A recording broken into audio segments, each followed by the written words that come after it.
திமுக தலைவர் கலைஞர் முதலமைச்சராக இருக்கும்போது மஸ்டர் ஊழல்னு ஃபேமஸாக இருந்துச்சு.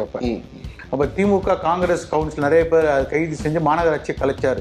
சேம் டிட்டோ இப்போ திருப்பி ரிப்பீட் ஆகிருக்குது. அது 23,000 ரூபா ஒரு ஆள் பேரில் வந்து வேற ஒரு பேரில் பேங்க் அக்கௌண்ட்டை வாங்கி எடுத்துடுறாங்க. அப்போ பார்த்தீங்கன்னா ஏறத்தாழ 1 கோடி ரூபா மாதத்துக்கு வந்து தூய்மை பணியாளர் பேரில் இவ்வளோ பெரிய ஒரு ராக்கெட் நடக்குது. இந்த 450 பேர் யார்? இந்த பாஸ்புக்கை சீஸ் பண்ணுங்க முதல்ல. இதை நேரு வந்து கண்டுக்கிறதே கிடையாது. அமைச்சர் நேரு அவர் சென்னையை பற்றி எக்கேடு கெட்டு போன்னு விட்டுறாரு. அவர் தனியார் மையத்துக்கு ஆதரவா பாஜக இருக்கிறாங்க அப்படிங்கிறத மற்ற கட்சிகளோட அங்க இது தனியார் மையத்தை கொண்டு வந்தது டிஎம்கே தானே. சென்னை மாநகராட்சியில வந்து சென்னையிலே எனக்கு தெரிஞ்சு ஒரு 10 லட்சம் ஓட்டு எடுத்திருப்பாங்க. எல்லாமே சரியான முறையில் எடுக்கப்பட்டது. ஷிஃப்ட் ஆனவங்க, இறந்தவங்க சென்னையில நிறைய. நீங்க சொல்றத பார்த்தா ஏதோ எஸ்ஐஆர் நடைமுறையே திமுக தான் இங்க பண்ணிட்டு இருக்காங்க. ஆமா, தமிழ்நாடு ஃபுல்லா அவங்க எல்லா ஆபீஸ்லயும் பாத்தீங்கன்னா கார்பரேஷன் அலுவலகத்துல இல்ல. அப்போ பீகார்ல தேர்தல் நடந்தப்ப நான் வந்து தமிழ்நாட்டை பத்தி தான் நான் பதில் சொல்ல முடியுங்க. அதர் ஸ்டேட்ல பதில் சொல்றதுக்கு விஷயம் தெரியாது. நான் தமிழ்நாட்டுக்கு என்ன நடக்குதுதான் கேட்டீங்க. தமிழ்நாட்டை பத்தி தான் கேட்குறீங்க நீங்க. சமையல் எண்ணெய் மற்றும் உணவுப் பொருள் ஏற்றுமதியில் 20 ஆண்டு கால அனுபவம் பெற்ற ஸ்டார் எக்ஸ்போர்ட் ஹவுஸ் கயல் ஆக்ரோ ஃபுட்ஸ். விகடன் நேயர்களுக்கு வணக்கம். நம்ம கூட இன்னைக்கு பாஜகவோட மாநில செயலாளர் கராத்தே தியாகராஜன் அவர்கள் இணைஞ்சிருக்கிறாரு. சமீபத்தில் மாநகராட்சியில் ரிப்பன் பில்டிங்கில் மாநகராட்சி ஆணையரை சந்தித்து தூய்மை பணியாளர்கள் விஷயத்தில் நடக்கிற ஒரு ஊழலை பற்றி புகார் கொடுத்துருந்தாரு. ஸோ அதை பற்றி தான் நம்ம இங்கே விரிவாக அவர்கிட்ட கேட்டு தெரிஞ்சுக்க போகிறோம். வாங்க. வணக்கம் சார். சமீபத்தில் நீங்கள் மாநகராட்சி ஆணையரை சந்தித்து அம்பத்தூரில் 7வது மண்டலம்னு நினைக்கிறேன், அந்த மண்டலத்தில் நடந்த அந்த ஊழல், நீங்கள் சொல்கிறீங்க ஊழல் நடந்திருக்குன்னு சொல்லிட்டு அது சம்பந்தமான புகார்களை வந்து கொடுத்துருந்தீங்க. என்ன ஊழல் நடந்திருக்குதான்னு சொல்கிறீங்க சார் நீங்கள்?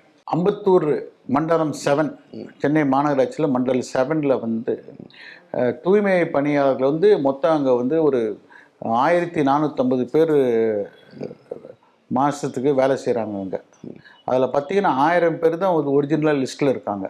450 பேரில் வந்து டம்மி லிஸ்ட்டு. 23,000 ரூபா ஒரு ஆள் பேரில் வந்து வேற ஒரு பேரில் பேங்க் அக்கௌண்ட்டை வாங்கி எடுத்துடுறாங்க.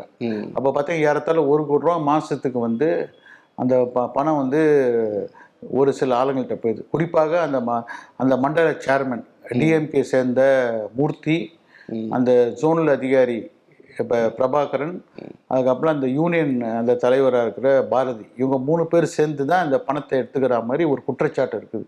2 வருஷமாக இது வந்து எங்களோட பிஎம்எஸ் யூனியன் இது வந்து 2 வருஷமாக புகார் வந்து விஜிலன்ஸுக்கு எல்லாத்துக்கும் தெரியப்படுத்திக்கிட்டே இருந்தாங்க. அதுக்கு மாநகராட்சி ஆணையர்கிட்ட இதோட எவிடன்ஸோட அதை கொடுத்த உடனே அவர் என்ன பண்ணிட்டார் வந்து உடனே வந்து மத்திய ரீஜனல் டெப்டி கமிஷனர் ஐஏஎஸ் அதிகாரி தலைமையில் ஒரு குழு அமைச்சிருக்கார். அவரும் அந்த விஜிலன்ஸ் மாநகராட்சி விஜிலன்ஸ் அதிகாரி, சென்னை மாநகராட்சியோட அசிஸ்டன்ட் கமிஷனர் ஏசி கேப்னு சொல்லுவாங்க, அவர் எஸ்சி ஸ்டாம் மாடரேட், இவங்க 4 அதிகாரி தலைமையில் ஒரு விசாரணை குழு அமைச்சு அதற்கான என்னென்ன ரிப்போர்ட்டை வந்து இந்த வெள்ள அறிக்கை கேட்டிருக்கோம். இந்த வாரம் கூட பார்த்தேன். திருப்பி கமிஷனர் 24ஆம் தேதி பார்த்தேன் நவம்பர். திருப்பி ஒரு 3 நாளைக்கு முன்னாடியும் பார்த்து சொன்ன பிறகு இந்த எஸ்ஐஆர்னா இந்த வாரத்தில் வந்து வெள்ள அறிக்கை வெளியிருக்காங்க. இது சம்மந்தமாக நிறைய அதிகாரி டிரான்ஸ்ஃபர் பண்ணியிருக்காங்க.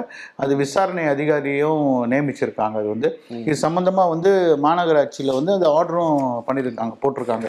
அந்த விசாரணை அந்த ஒரு குழுவே போட்டிருக்க ஐஏஎஸ் அதிகாரி தலைமையில் மாநகராட்சி ஆணையர். அதுக்கப்புறம் ஜோனில் ஆஃபீஸர் ஒரு மாநகராட்சி ஆணையர் உத்தரவின் பேர் நெறிமுறைகள் எஸ்ஓபி ஸ்டாண்டர்ட் ஆப்ரேட்டிங் வந்து அந்த தூய்மை பணியாளர் எத்தனை மணி 6:30 மணிக்கு டியூட்டிக்கு வரணும், அவங்க ட்ரெஸ்ஸு பண்ணணும். ஏன்னா வந்து பாதி பேர் பார்த்தீங்கன்னா அந்த டிவிஷனில் வந்து அந்த இந்த தெருவில் ஒர்க் பண்ணணும். அது 6:30 மணிக்கு ஒரு அட்டண்டன்ஸ் எடுப்பாங்க, திருப்பி 1:30 மணிக்கு அட்டண்டன்ஸ் எடுக்கணும். அவங்க வந்து அவங்க யூனிஃபார்மோட வரணும். இந்த மாதிரி நிறையா வந்து இப்போ என்னென்ன இருக்கணும் இப்போ வந்து ஒரு அஃபிஷியலாகவே கொடுத்துருக்காங்க. ஸோ மாதத்துக்கு வந்து ஏறத்தாழ வந்து 1 கோடி ரூபா வந்து கையாடு நடக்குது. இது எப்படின்னா வந்து 73ல் நடந்துச்சு. திமுக தலைவர் கலைஞர் முதலமைச்சராக இருக்கும்போது மஸ்டர் ஊழல்னு ஃபேமஸாக இருந்துச்சு. அப்போ திமுக காங்கிரஸ் கவுன்சில் நிறைய பேர் கைது செஞ்சு மாநகராட்சியை கலைச்சார். சேம் டிட்டோ இப்போ திருப்பி ரிப்பீட் ஆயிருக்குது. அது இப்போ நீங்கள் சொல்கிறபடி எப்படி புரிஞ்சிக்க முடியுதுன்னா 1400 பேர் வேலை பார்க்குறாங்கன்னு கணக்கு, 450 பேர் வேலை பார்க்குறாங்கன்னு கணக்கு காட்டிட்டு களத்தில் பார்த்தா 1000 பேர் தான் வேலை பார்க்குறாங்க. அந்த 1000 பேர்லேயே 100 பேர் ஒரு ஜோன் சேர்மன் பாரதி வீட்டுக்கு நான் அதை போலீஸில் ஆர்டர்லி இருக்கிற மாதிரி அவங்க வீட்டுக்கு 4 பேர், கவுன்சிலர்ஸ் வீட்டுக்கு 2 பேர், அதுக்கு மேலே வந்து அந்த அதிகாரிகள் வீட்டுக்கு 2, இந்த மாதிரி 100 பேர் போயிடுறாங்க. பாக்கி சில அதிகாரி டூயிங் டியூட்டி அங்கே இருக்க டவுன் பிளானிங்கில் வந்து இந்த என்யூஎல் டெம்பரரியாக வேலை செய்கிற தூய்மை பணியாளர்கள் அங்கே அசிஸ்டண்ட்டாக இருக்கிறாங்க. இங்கே down planning, health department, revenue department, இங்கே டிபார்ட்மெண்ட் பண்ணி அங்கே வர வந்து டவுன் பிளானிங்கில் வர அந்த வீடு கட்டுறது பர்மிஷனுக்கு இவங்க தான் ரேட்லாம் டிசைட் பண்ணுறாங்க அன்அஃபிஷியலாக. ஹெல்த் டிபார்ட்மெண்ட் நோட்டீஸ் கொடுக்கறது, வரியை வந்து 1000 ஸ்கொயர் ஃபீட் வரியை பாதி வரியாக போட்டு இவங்க தான் டிசைட் பண்ணாங்க. இது ஒரு ஊழல் போயிட்டுருக்கு. இது சம்மந்தமாக எவிடன்ஸோடு கொடுத்ததுனால தான் எனக்கு தெரிஞ்சு ஒரு ஐஏஎஸ் ஆஃபீஸர் தலைமையிலேயே ஒரு விசாரணை கமிட்டி கமிஷனர் அமைச்சிருக்காரு. இப்போ இந்த நம்ம கொடுத்த புகாரில் வந்து முகாந்திரம் இல்லாட்டி, பிரைமா ஃபேஸை இல்லாட்டி கமிஷனர் வந்து வாய்ப்பே இல்லை. ஒரு ஐஏஎஸ் தலைமையில் எனக்கு தெரிஞ்சு ஒரு கமிட்டி வந்து டைரெக்டாகவே கமிஷனர் அப்பாயின்மெண்ட் பண்ணி அது விரைவில் வந்து வெள்ளரிச்சு எத்தனை பேர் அரெஸ்ட் ஆகுறாங்களோ, எத்தனை பேர் கைது செய்கிறாங்களோ. இது வந்து சேம் இப்போ லேட்டஸ்ட்டாக வந்து மதுரையில் கூட ஊழல் நடந்திருக்கு, வரி ஏற்பு. இதே மாதிரி மஸ்டோரில் மாதிரி நடந்திருக்கு Zone 7. இது வந்து யார் யார் சம்மந்தப்பட்ட அதிகாரிகளோ இந்த பணமோ இதெல்லாம் வந்து விளைவில் வந்து வெளியே வந்து தகுந்த நடவடிக்கை எடுப்புன்னு அந்த ஆணையர் வந்து எங்களுக்கு அஷூரன்ஸ் கொடுத்துருக்காரு. நீங்களே சொல்றீங்க 2 வருஷமா புகார்கள் கொடுத்துட்டு இருக்கிறேன்னு. என்ன ஆதாரங்கள்லாம் திரட்டுனீங்க? ஃபர்ஸ்ட் இது உங்களுக்கு இந்த இப்படி ஒன்று நடக்குது அப்படிங்கிறதுக்கு உங்களுக்கு முகாந்திரமா என்ன தெரிய வந்துச்சு? எங்களோட யூனியன் பல ஒவ்வொரு டைமாக கம்ப்ளைண்ட் கொடுத்துக்கிட்டே இருக்காங்க. எங்களோட இந்த பல்வேறு யூனியன் எப்போ இந்த பிரச்சனைலாம் வெளியே வந்துச்சுன்னா, வந்து இப்போ ப்ரைவேட்டைசேஷன் ஆக்குறது அந்த ஒரு சில யூனியன் வந்து ரிப்பன் 5-6 ப்ரைவேட்டைசேஷன் பண்ணும்போது அப்போ நிறைய உண்ணாவிரதம்லாம் இருந்தாங்க. ஏற்கனவே அதிமுக பேரில் 11 மண்டலங்கள் தனியார் மயமாக்கிட்டாங்க. நமது முன்னாள் அமைச்சர் வேலுமணி இருக்கும்போது அதிமுக பீரியடில். அதுக்கப்புறம் வந்து ஒரு இப்போ 2 தொகுதி 2 ஜோன் நடக்கும்போது தான் இது பிரச்சனை வெளியே வருது. ஏன் இவங்கெல்லாம் எதுக்கு பாதிக்கப்படுறாங்கன்னு விசாரிக்கும் போது தான் இவ்வளோ பிரச்சனை வெளியே வருது. எதுக்கு வந்து இவ்வளோ போராட்டம்? ஏன்னா எல்லாமே ப்ரைவேட்டைசேஷன், மேக்ஸிமம் எல்லா ஒர்க்கர்ஸும் வந்து அவங்க வந்து தனியாருக்கு போயிட்டாங்க. அதில் பெர்மனண்ட் தொழிலாளி அதர் ஏரியாவுக்கு வந்து மாற்றி போட்டாங்க. எதுக்கு இவ்வளோ தூரம் அவங்க வந்து ஃபைட்டு கொடுக்குறாங்க? ஏற்கனவே இவங்க மேலே இந்த யூனியன் மேலே பல குற்றச்சாட்டு இருக்குது. இந்த குமாரசாமின்னு இந்த பாரதி அவங்க அப்பா வந்து ப்ரீகால்னு ஒரு சங்கம்னு ஒன்று இருக்கு எங்கள் கோயம்புத்தூரில். அப்போ அந்த ஒரு கொலை கேஸில் வந்து யூனியனில் அந்த ஹெச்ஆர் மர்டர் பண்ணி அதை வந்து சுப்ரீம் கோர்ட்டில் போய் தள்ளுபடி பண்ணிட்டா குற்றச்சாட்டுலாம் இருக்குது அவங்க பேரில். ஸோ இந்த யூனியன் சென்னையில் வந்து பார்த்தீங்கன்னா எல்லா அந்த டெண்டர் கமிட்டியில் இந்த யூனியனை சேர்ந்தவங்க தான் இருக்காங்க டிசைட் பண்ணுறது. ஸோ இந்த மாதிரி ஒரு தேவையில்லாமல் ஒரு சென்னை மாநகராட்சியை வந்து ஒரு பிடியில் வந்து வச்சுருக்காங்க. இவங்க போராட்டம் பண்ணுறாங்க. போராட்டம் பண்ணதான் தூய்மை பணியாளருக்கு யாருக்கும் வந்து சப்போர்ட் பண்ண மாட்டேன்னு சொல்ல. ஆனால் என்ன நோக்கம்? எத்தனை பேர் ஆக்சுவலாக கவுண்ட் இருக்காங்க? இப்போ எனக்கு சொல்கிறாங்க 200-300 பேர் தான் ப்ரைவேட் இருக்காங்க. ஸோ இந்த இல்லீகலாக பணத்தை வாங்கி ஒவ்வொரு அதிகாரியும் இவங்க வந்து ஒரு ஜோனல் அதிகாரியும் இருக்காங்க.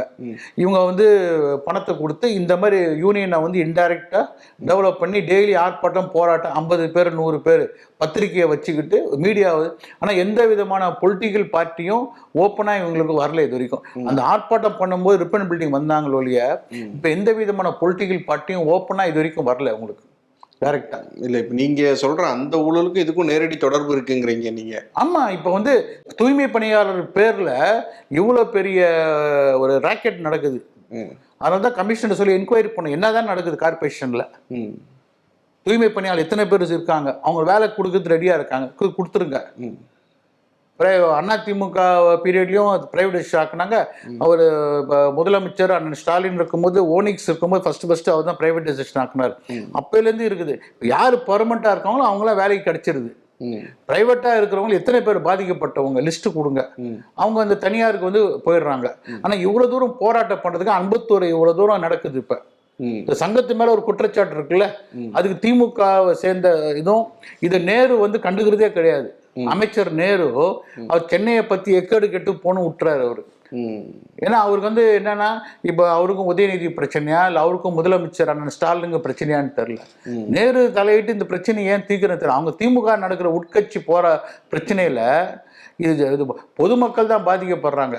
தூய்மை பணியாளர்கள் பேர்ல யாரோ ஒரு குரூப் வந்து கார்பரேஷன் பணத்தை கொள்ளடிக்கிறாங்க. அதுதான் நாங்கள் கமிஷனர் சொல்லி பாரதிய ஜனதா சார்பாக இந்த யாரு இது தப்பு நடந்துச்சா, நீ நடவடிக்கை எடுங்கன்னு.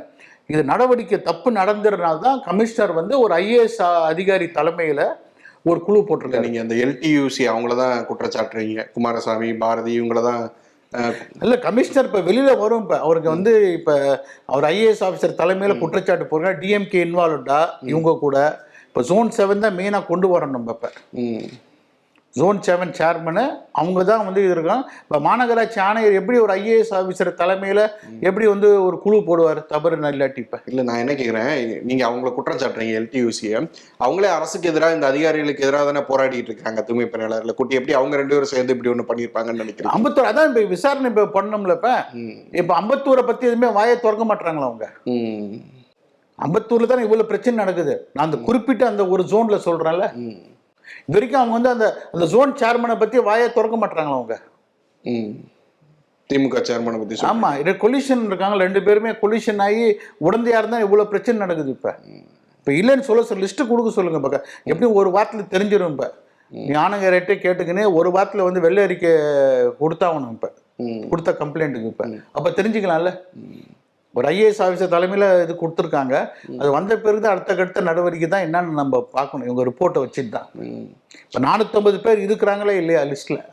அந்த சம்பளம் யாருக்கு போகுது? இப்போ அந்த சம்பளத்தில் இவங்களுக்கு கமிஷன் வருதுங்கிறீங்களா? ஆமாம், 1 கோடி ரூபா மாதம் போயிருது. இல்லை, இந்த 50 லட்ச ரூபா இவருக்கு சேர்மனுக்கு போயிருது. பாக்கி 50 லட்ச ரூபா இவங்க எடுத்துக்கிறாங்களே அதிகாரிங்க. இந்த யூனியனுக்கு போகுதுன்னு குற்றச்சாட்டையே வைக்கிறோம் நம்ம. இல்லை, நீங்கள் 2 வருஷமா புகார் கொடுத்துருக்கீங்க, உங்களோட அமைப்பு வந்து கண்டுபிடிச்சிருக்கிறாங்க, புகார் கொடுத்துருக்கீங்க. புகார் வந்து இப்போதானே வந்து அதிகாரி மாநகராட்சி ஆணையர் இவ்வளோ தூரம் பிரச்சனை ஆன பிறகு தானே, தூய்மை பணியாளர் பிரச்சனை வந்த பிறகு தானே உண்மையிலே என்ன நடக்குது பிரச்சனை தானே விசாரிக்கிறோம் நம்ம. அப்போதான் இவ்வளோ பிரச்சனை நடக்குது வெளியே தெரியுது. அந்த நீங்கள் விசாரிக்கிறது சரி. இந்த பிரச்சனை வந்தப்போ பாஜகவுமே அந்த தூய்மை பணியாளர்களுக்கு ஆதரவு தானே தெரியும். அப்போ நாங்கள் போனோம், நானும் போனேன் ஸ்பாட்டுக்கு, போராட்டத்துக்கு. இப்போ என்ன நடக்குதுன்னு பார்த்தோம். அப்போ வந்த பிறகுதான் இவ்வளோ பிரச்சனை நடக்குதுன்னு சொல்றாங்க. இப்ப நம்ம எங்க யூனியன் கலந்து அப்ப போறோம், நாங்க ஆதரவு கொடுத்தோம். அப்ப எங்க யூனியன் 11 யூனியன் வெளியே நிக்குது. இப்ப அப்பதானே வெளியே தெரியுது இவ்வளவு பிரச்சனை நடக்குதுன்னு. இல்ல, என்னன்னா வழக்கமா தனியார் மையத்துக்கு ஆதரவா பாஜக இருக்கிறாங்க அப்படிங்கறத மற்ற கட்சிகளோட அங்க இது தனியார் மையத்தை கொண்டது டிஎம்கே தானே. சென்னை மாநகராட்சியில ஓனிக்ஸ் வந்து கொண்டு டிஎம்கே தான் கொண்டு ஃபர்ஸ்ட் வந்து இந்தியாலே வந்து தனியார் மையம் இல்ல. தனியார் மையத்துக்கு சென்னை மாநகராட்சி பத்தி தான் நம்ம கொண்டு வரோம். இப்ப சென்னை மாநகராட்சியில வந்து இந்தியாலே வந்து லேபர் ஆக்ட் வந்து எக்ஸம்ஷன் கொடுத்தது டிஎம்கேல இருக்க இவங்க தான். எப்போ சொல்றீங்க? அப்ப 98ல ஃபர்ஸ்ட் ஓனிக்ஸ் வந்தபோது இந்தியாவிலே ஃபர்ஸ்ட் தூய்மை பணியாளர் 350 மாநகராட்சி இருந்துச்சு. அப்ப ஸ்டாலின் மேயரா. ஆமா, ஸ்டாலின் மேயரா இருக்கும்போது. அப்பயே நாங்கள் எதிர்கட்சியா இருக்கும்போது பிரச்சனை பண்ணோம். நம்ம இந்தியாவிலே ஃபர்ஸ்ட் டைம் 350 மாநகராட்சி இருந்துச்சு. ஓனிக்ஸ் வந்தாங்க 3 மண்டலத்துக்கு. அப்போ 10 மண்டலம் தான். அப்போ 3 மண்டலத்துக்கு கொடுக்கும்போது அப்போ கோர்ட்டுக்கு போனாங்க ஊழியருங்களாம். லேபர் ஆக்டை வந்து எக்ஸம்ஷன் கொடுத்தாங்க. அவங்க கொடுத்த பிறகுதான், ஏன்னா யூனியன் ஆரம்பிக்க கூடாதுன்னா ஓனிக்ஸ் சொன்னாங்க. எக்ஸம்ஷன் கொடுத்த பிறகுதான் வந்து இவங்க உள்ளார வந்தாங்க. சென்னை மாநகராட்சிக்கு மட்டும். ஆமா, சென்னை இந்தியாவில் நேச்சுரல் கெலாமிட்டி, தேசிய பேரிடர் நடக்கும்போது தான், ஒரு பெரிய சுனாமியோ மிகப்பெரிய ஒரு சைக்ளோன் நடக்கும்போது தான் வந்து ஒரு எக்ஸம்ஷன் கொடுக்கும் லேபர் ஆக்டுக்கு. அப்போ லேபர் ஆக்ட் எக்ஸம்ஷன் கொடுக்கும்போது ஒரு மேயராக இருக்கும்போது அண்ணன் ஸ்டாலின் இருக்கும்போது தான் இந்த லேபர் ஆக்டுக்கு எக்ஸம்ஷன் கொடுத்தாங்க. அது அப்பயே நாங்கள் பிரச்சனைலாம் கிளப்பினோம். இப்போ கார்பரேஷனில் வந்து எப்படி லேபர் ஆக்ட் வந்து சென்னைக்கு மட்டும் ஜஸ்டிஸ் பதுனாம்பட் இருந்தார். இப்போ ஹைகோர்ட்டுக்கு போகும்போது எக்ஸம்ஷன் கொடுத்தாங்க. அந்த எக்ஸம்ஷன் கொடுத்தனால தான் யூனியனே ஆரம்பிக்க முடியாது. ஓனிக்ஸ் வந்து அதில் வந்து அப்போ யூனியனே ஆரம்பிக்க முடியாதனால தான் உள்ளார வந்ததுக்கு காரணமே தான். அதான் ஃபஸ்ட்டு ஆரம்பித்தது காரணம். இப்போ தொடர்ந்து வந்து இப்போ இந்த பிரச்சனை ஓடிக்கிட்டே இருக்கு. இப்போ நம்ம என்னன்னா எங்களோட கன்டென்ஷன், இந்த தூய்மை பணியாளர்கள் பாதிக்கப்படக்கூடாது. எத்தனை பேர் இருக்கிறாங்க பர்மனன்ட் ஸ்டாஃப்? அதில் அத்தனை வந்து பாக்கி அதர் ஜோனுக்கு வந்து வேலையை பிரித்து கொடுங்க அவங்களுக்கு. இவங்க உண்மையிலே எத்தனை பேர் பாதிக்கப்பட்டிருக்காங்க? பிரைவேட் என்யூஎல்எம் தொழிலாளர்கள் தான் அதில் இருக்கிற எல்லாருமே. அதுதான், அது அவங்களுக்கு வந்து என்யூஎம் 1450 பேர் காமிச்சு 450 பேர் வேலையே இல்லையே. இப்போ அந்த பேங்க் அக்கௌண்ட் தான் எடுக்க சொல்லியிருக்கோம், அக்கௌண்ட்லாம் எடுக்க சொல்லியிருக்கோம். அது நிர்வாகத்தில் இருக்க குளறுபடி தானே. அதுக்கு ஒரு தொழிற்சங்கத்தை நீங்க இல்லை நிர்வாகத்தில் அது பணத்து யாருக்கு போகுது? இப்போ அது விசாரிக்கணும்ல. இப்போ அதெல்லாம் விசாரிச்சு ஐஏஎஸ் ஆஃபீஸர் தலைமையில் கமிட்டிக்கு போட்டிருக்காங்க. வந்த பிறகுதான் தெரியும் யார் தப்பு பண்ணா என்ன. அது குற்றச்சாட்டு தானே வந்திருக்கு. ஆனால் நீங்கள் இப்போவே டாட்ஸை இணைக்கிறீங்களே, இந்த தொழிற்சங்கத்துக்கும் அவங்களுக்குமே தொடர்பு. அவங்க தானே இப்போ பிரச்சனை பண்ணுறாங்க. இப்போ என்யூஎல்எம் உள்ள தொழிற்சங்கத்தில் அவங்க பிரைவேட்டைசேஷன் வேணான்னு தானே பிரச்சனை. யாருக்கு? அந்த இப்போ போராடிட்டு இருக்கிறவங்க எல்டியூசி ஆகட்டும், அவங்க கீழே இருக்கிற தூய்மை பணியாளர் ஆகட்டும், இப்போ 11 ஜோனுக்கு வந்து போன ஏடிஎம்கே பீரியட்லேயே வந்து போராடலையே அவங்க. இல்ல அவங்க சொல்றது நாங்க எங்க ஜோனுக்கு எங்க கிட்ட தொழிலாளர்கள் தேடி வரும்போது தான் நாங்க ஆரம்பிக்கிறோம் அப்படின்னு இப்போ சொல்றாங்க. 11 ஜோன், இப்போ ஜோன் 7ல ப்ராப்ளம் இருக்குங்க. இப்போ எங்களோட கன்டென்ஷன் 450 பேர் யாரு, இந்த சம்பளம் யாருக்கு போகுது, அது கமிஷன் விசாரிக்கிற ஐஏஎஸ் வந்த பிறகு தான் தெரியும் இப்போ என்ன பிரச்சனை நடக்கும். அப்ப நீங்க அதற்கு முன்னாடியே குற்றச்சாட்டு வைக்கிறது நம்ம. ஆமா, குற்றச்சாட்டு சொல்லும் போது தானே வரும். இப்போ வந்து தவறு நடக்கும்போது ஒரு குற்றச்சாட்டு சொன்னதானே இப்போ கமிஷனுக்கு ஒரு தலைமையில இது போட்டிருக்காரு. இப்போ ஒரு ஐஏஎஸ் அதிகாரி தலைமையில அது நீங்க ஆணையர் தான் நான் குற்றச்சாட்டு சொல்லிட்டு ஆணையர்கிட்ட, ஆணையர் வந்து குற்றச்சாட்டுக்கு ஒரு ஐஏஎஸ் அதிகாரி தலைமையில நம்ம வந்து வாயில இது போடலையா, ஒரு அதிகாரி போட்டிருக்காருல. இப்ப 4 அதிகாரிங்க போட்டிருக்காங்க. இப்போ நம்ம கொடுத்த எவிடன்ஸை கொடுத்துருக்கோம். இப்போ வெள்ளை அறிக்கை வருது, நாங்கள் ஒரு குற்றச்சாட்டை சொல்லியிருக்கோம் அது அதிகாரிகிட்ட, மாநகராட்சி ஆணையர்கிட்ட. அவர் வந்து இப்போ கமிட்டி போட்டிருக்காரு. கமிட்டி வந்த பிறகுதான் தெரியும் குற்றச்சாட்டு தப்பு நடந்திருக்கா இல்லையா என்ன அது. இல்லை இப்போ வழக்கமா இது நீங்க சொல்ற குற்றச்சாட்டுகளை பார்க்கும்போது எப்படி இருக்குன்னா, வழக்கமா பாஜக வந்து தனியார் மையத்துக்கு ஆதரவா இருக்கக்கூடியவங்க, இந்த அமைப்பு போராடுற அமைப்பு வந்து தனியார் மையத்தை எதிர்க்கிறாங்க. ஸோ இதுல உங்களோட அரசியல் நோக்கத்துக்காக இதுல எதுவும் பண்றீங்களா அப்படிங்கிற மாதிரி விமர்சனம். இல்லை எல்லாமே யாருக்குமே வந்து தனியார் மையம் வந்து எல்லா ஃபீல்ட்லையும் காங்கிரஸும் எடுத்தாங்க. டிஎம்கே தான் ஃபர்ஸ்ட் கொண்டாந்தது. சென்னை மாநகராட்சியில் போய் தனியார் மையம் கொண்டாந்தது அவங்க தானே, பாஜக கொண்டாந்துச்சு. அது டிஎம்கே தானே கொண்டாந்தாங்க. தேசிய அளவில் தனியார் மையத்துக்கு ஆதரவாக சென்னை தானே கணக்கு. இப்போ நீங்க மாநகராட்சி சம்பந்தப்பட்ட வேலையை கேட்குறீங்க நீங்க, அது வந்து லார்ஜர் இஷ்யூ. இப்போ கார்பரேஷன் இஷ்யூ பேசினா கார்பரேஷன் இஷ்யூ பேசுவோம்னா, நீ ஜென்ரல் இஷ்யூ பேசினா நிறைய விஷயம் பேசணும். இப்போ மாநகராட்சி சம்பந்தப்பட்ட பேசினா அது மட்டும் தான் இப்போ பேசினேன். நீங்க ஆரம்பத்தில் என்ன சொன்னீங்க, கார்பரேஷன் சம்பந்தப்பட்ட பேசினா அது பேசுறேன், அடுத்த இஷ்யூஸ்னா அது வேற மாதிரி பேசலாம். இப்போ இதுக்கு சம்பந்தமா பேசினா நான் பதில் சொல்றேன்னா, நீங்க ஜோன் 7 51 இஷ்யூ கேட்டீங்க, இன்டர்வியூ கேட்கும்போது அதான் கேட்டீங்க. ஆனா அதுக்கு தான் நான் பதில் சொல்ல முடியும். நான் வந்து இல்ல அதுலதான் நீங்க தனியார் நான் தானே சொன்னேன். இப்போ உங்களுக்கே தெரியல. இப்ப ஸ்டாலின் வந்து அவர் மேயரா இருக்கும்போது அவர் தான் நம்ம ஓனிக்ஸ்க்கு வந்து பிரைவேடைசேஷன் ஆக்கு லேபர் ஆக்ட் எக்ஸம்ஷன் கொடுத்தது. அதுவே உங்களுக்கு தெரியும். அதை வந்து ஏன் அவங்க கண்டெஸ்ட் பண்ணல சொல்லுங்க, சொல்லணும்ல. அதே ஸ்டாலின் தான் 2021 எலெக்ஷனுக்கு முன்னாடி பார்த்தோன்னா இவங்களுக்கு இதுவும் கொடுக்குறாரு, உத்தரவாதமும் கொடுக்குறாரு. இதே தொழிலாளர்களுக்கு இதே நிலைமையில தொடர்வீங்க, மாநகராட்சி கீழே தொடர்வீங்கன்னு உத்தரவாதமும் கொடுக்குறாரு. அது வந்து அவங்க வந்து டிஎம்கே ஸ்டாலின் கேட்க வேண்டிய கேள்வி, இப்ப எங்கள்கிட்ட கேட்க வேண்டிய கேள்வி. இப்ப எங்களோடதுன்னா ஒரு தப்பு நடந்திருக்கு, மஸ்டர் ரோல் மாதிரி நடந்திருக்கு. எங்களோட ஆர்குமெண்ட் இது கமிஷனர்கிட்ட நாங்கள் கொடுத்துருக்கோம். கமிஷனர் வந்து ஒரு என்கொயரி கமிட்டி போட்டிருக்காரு. என்கொயரிக்கு வெயிட் பண்றோம். வந்த பிறகு நாங்கள் குற்றச்சாட்டு சொல்லியிருக்கோம். கமிஷனர் அந்த குற்றச்சாட்டு வந்த பிறகு அடுத்தது நாங்கள் கோர்ட்டுக்கு போறோமா, இல்லை குற்றச்சாட்டு வெள்ளை அறிக்கை வந்த பிறகு தான் அடுத்த கட்ட நடவடிக்கை நாங்கள் எங்களோட தலைமையான நயினாராயணன் சொல்லிட்டோம். அவரு நீங்க வந்து ரெடியா இருக்கிற, நீ கவர்னர்கிட்ட கூட போங்க, நான் லெட்டர் தரேன்னு சொல்லியிருக்காரு எங்கிட்ட. கவர்னர்கிட்ட கூட போய் புகார் கொடுக்க தயாரா? ஆமா, அவர் அண்ணா நயினாராயணன் இன்ஃபார்ம் பண்ணிட்டேன். அவரே கடிதம் தர, நீங்க ப்ரொசீட் பண்ணுன்னு சொல்லிட்டு, என்ன தப்பு நடந்துச்சுன்னா ஃபர்ஸ்ட் கவர்னரோட ரிப்போர்ட்டுக்கு வெயிட் பண்றோம். சாரி, இவர் நம்ம மாநகராட்சி ஆணையர் ரிப்போர்ட் வெயிட் பண்றோம். அந்த ரிப்போர்ட்டை பேஸ் பண்ணி அடுத்த கட்ட நடவடிக்கை லீகலா கோர்ட்டுக்கு போறதா இல்லை கவர்னர்கிட்ட போய் பெட்டிஷன் கொடுக்கறதா நாங்கள் வெயிட் பண்றோம். அந்த 7 அம்பத்தூர்ல 3 டிவிஷன் வந்து பிரைவேட்டுக்கு போயிருக்கிறதா சொன்னீங்கல்ல? ஆமா, அவங்களே கூட போராட்டம்லாம் பண்றதை பார்க்க முடியுது சமீபமா தெருவில் இறங்கி. இல்ல அவங்க யாரும் பண்ணல, அது பிரைவேடைசேஷன் ஆயிடுச்சு. அவங்க இல்ல அவங்களுமே இல்ல அவங்க அந்த 3 டிவிஷன் அது பிரைவேடைசேஷன், அவங்க இறங்கி பண்ண அவசியம் கிடையாது. அங்க பிரைவேட்ல போனதுக்கு அப்புறமே அந்த குறைந்தபட்ச ஊதியம் கிடைக்கிறதுல அவங்களுக்கு சிரமம் இருக்குல்ல. இப்ப நேத்து கூட எல்லா மண்டலங்களுக்கும் குறைந்தபட்ச ஊதியமா 761 கொடுக்கணும், அரியர்ஸோட கொடுக்கணும். நீங்க வந்து அந்த எங்கெங்கெல்லாம் கார்பரேஷன் அது வந்து சம்பளம் கொடுக்குறாங்களோ அது வந்து அவங்க அந்த பிரைவேடைசேஷன் ஆனது அவங்க தான் பொறுப்பு. அது பிரைவேட் ஆளுக்கு தான். கார்பரேஷன் எங்கெங்கெல்லாம் கொடுக்கலையோ டைரக்டா பாதிக்கப்பட்ட அவங்க அக்கௌண்ட்டுக்கு போறாட்டி பிரச்சனை இல்லை. இப்ப நான் என்ன சொல்றேன், அதிக வேலையை செய்யாத 450 பேருக்கு சம்பளம் போத, அதான் என்னோட குற்றச்சாட்டு. யார் இந்த 450 பேர்? இப்ப தூய்மை பணியாளர் பிரச்சனை வேற, 450 பேர் ஆளே இல்லையே. டம்மி லிஸ்ட்ல மாசத்துக்கு 1 கோடி ரூபாய் யாருக்கு பேர்ல போகுது சம்பளம், அதை விசாரிக்க சொல்றேன். அது மஸ்டர் ரோல் மாதிரி தான், கையெழுத்து போடாம சம்பளம் வாங்குறாங்க. இது 2 விஷயமா பிரிக்கணும். இதை தூய்மை பணியாளர்கள் ப்ராப்ளம் ஒன்று, அவங்களுக்கு வந்து சம்பளம் வந்து முன்ன பின்ன கம்மியா இருக்குது, கூட இருக்குது, பிரைவேடைசேஷன் அது ஒரு ப்ராப்ளம்.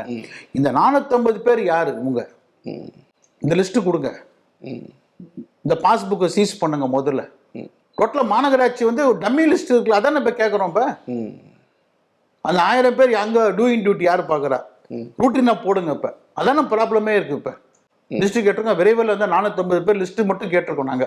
இவங்க யாரு, இந்த சம்பளம் யாரு, இவங்க மாசம் இந்த சம்பளத்தை யார் எடுத்து, அது மட்டும் என்கொயரி பண்ணி சொல்லுங்க.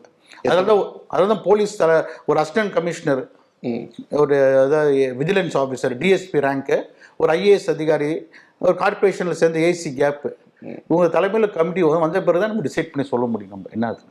இதுக்குள்ள அந்த எல்டியூசியோட கூட்டு சேர்ந்து பண்ணியிருக்காங்க. ஆமாம், கமிஷனரும் அதுவும் அந்த பண்ணா நம்ம ஜோன் 7 இவங்களும் சேர்ந்து இருக்கிற மாதிரி தான் குற்றச்சாட்டு வருது. இல்லை என்னன்னா, நேற்று கூட ஒரு போராட்டம் நடத்தினாங்க அதே அமைப்பு எல்டியூசி தூய்மை பணியாளர் சேர்த்து போட்ட கோஷம் எல்லாமே மாநகராட்சி ஆணையருக்கு எதிராக தான் போட்டிருக்கிறாங்க. அது அதை பற்றி நான் அது அவங்களோட பர்சனல் இதுங்க, அவங்க தகராறு.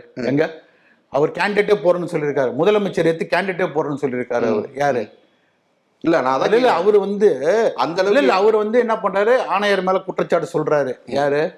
சீஃப் செக்ரட்டரி முருகானந்த் மேல குற்றச்சாட்டு சொல்றாரு, மாஸ் செக்ரட்டரி கார்த்திகேயன் மேல சொல்றாரு, நான் கேண்டிடேட்டே போட போறேன்னு சொல்றாரு. யாரு?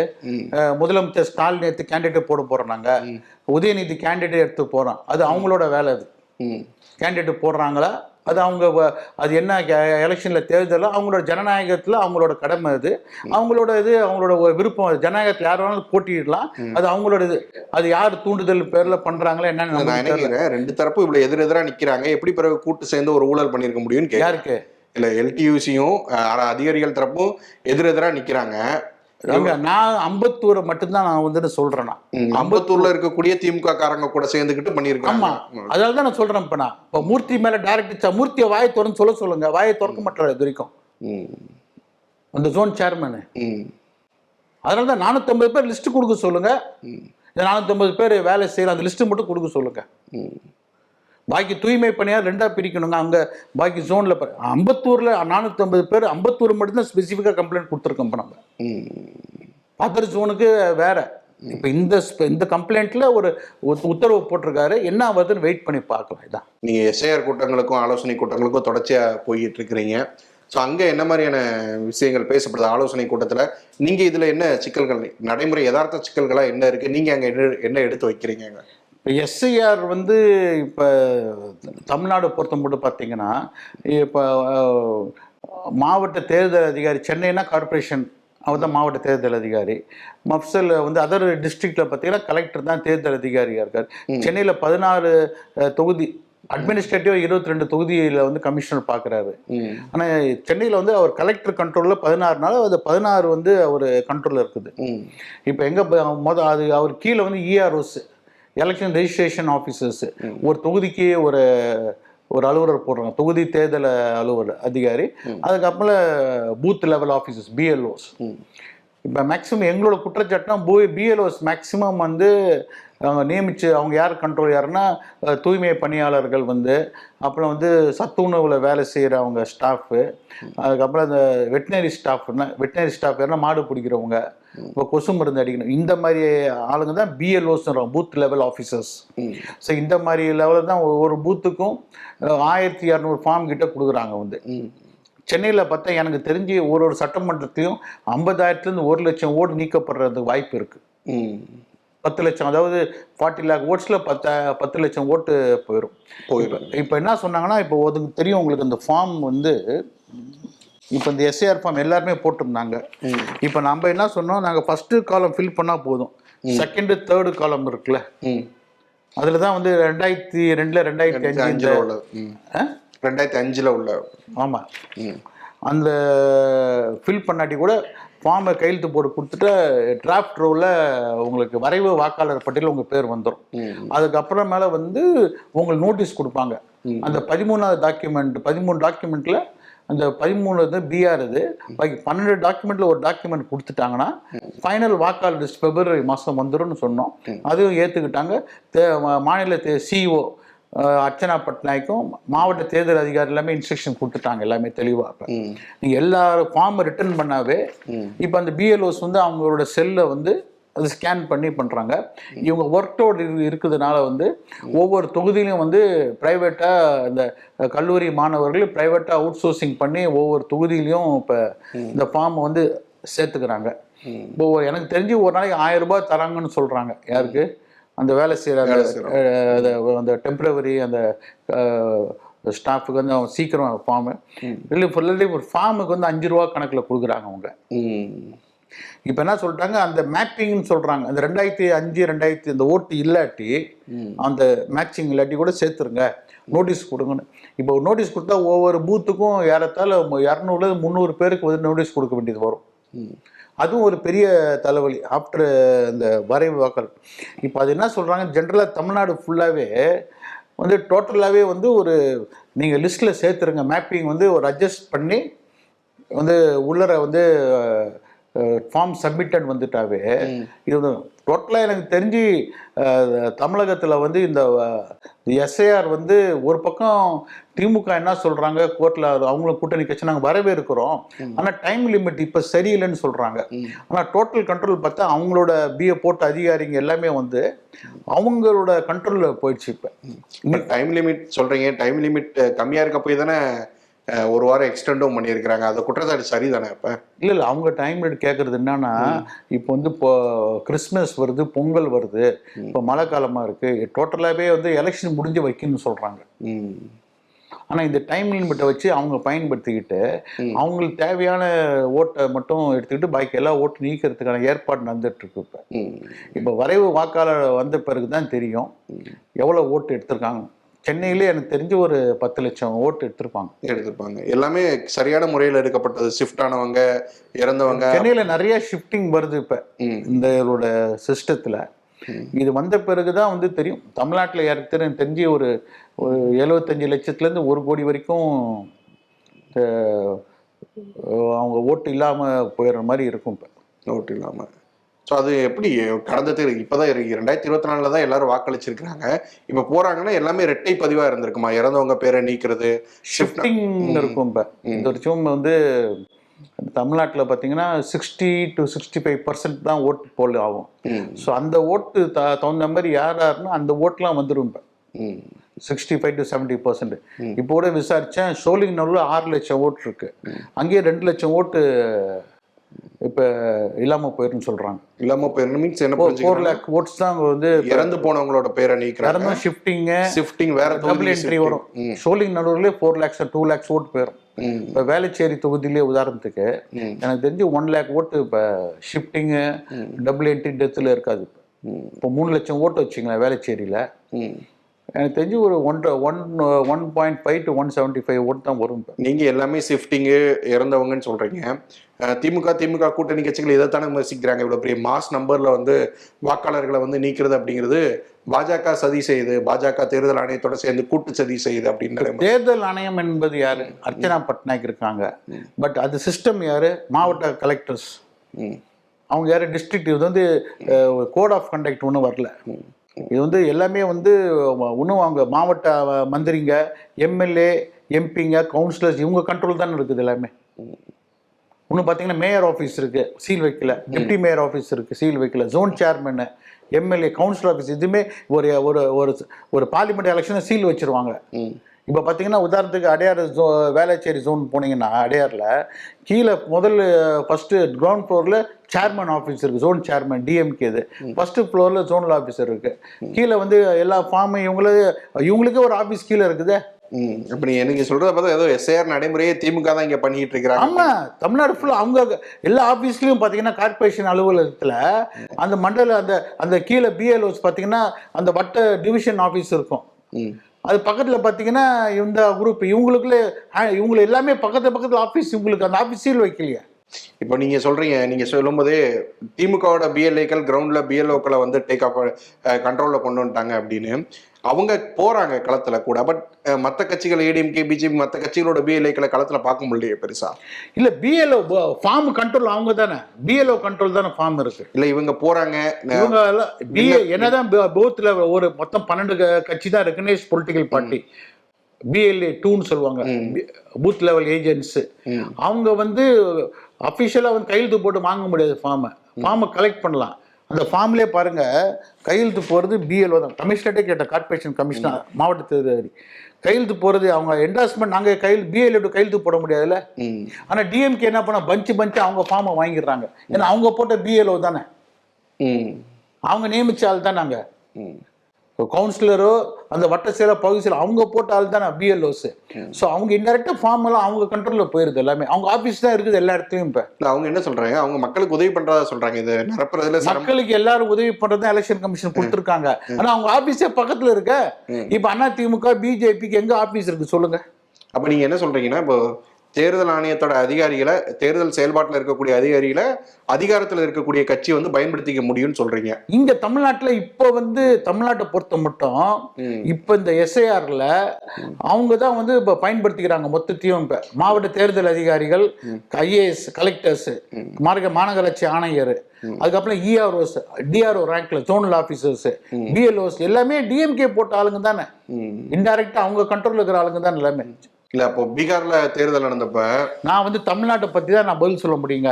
அதர் ஸ்டேட்டை பதில் சொல்றதுக்கு விஷயம் தெரியாது. நான் தமிழ்நாட்டுக்கு என்ன நடக்குதான் கேட்டீங்க, தமிழ்நாட்டை பத்தி தான் கேக்குறீங்க நீங்க. தமிழ்நாடு அதை பத்தி தான் நான் வந்து குறிப்பாக சென்னை தமிழ்நாட்டை பத்தி தான் பதில் சொல்ல முடியும். நான் வந்து சரி அதர் ஸ்டேட் டேட்டா வந்து நான் ஃபுல்லா என்கிட்ட இல்ல.